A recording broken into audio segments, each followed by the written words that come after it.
કેટલીક નોનસેન્સ વાતો પણ લોકોને જોડી રાખતી હોય છે. દરેક વખતે ભારેખમ કે જ્ઞાનની વાતો કરવી જરૂરી નથી હોતી.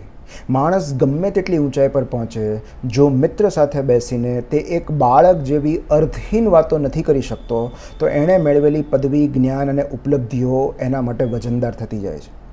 જો હાસ્યની હળવાશ અને નકામી વાતો માટેની નવરાશ ન હોય, તો અમુક ઊંચાઈ પછી પાંખોનું પણ વજન લાગે છે. એક મિત્ર સાથે બેસીને નોનસેન્સ વાતો કરવી એ ક્યારેક કરેલું સૌથી પ્રોડક્ટિવ કામ હોય છે.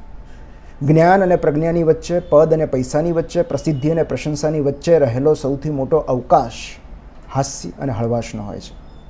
જે સફળતા તમારું હાસ્ય છીનવી લે એ નિષ્ફળતાનું બીજું નામ છે. જ્યારે પોતાની પંડિતાઈ, વિદ્વત્તાઈ, પદ કે પદવીનો ભાર લાગવા માંડે છે, ત્યારે માણસ પોતાના જ જ્ઞાનની નીચે દબાઈ જાય છે.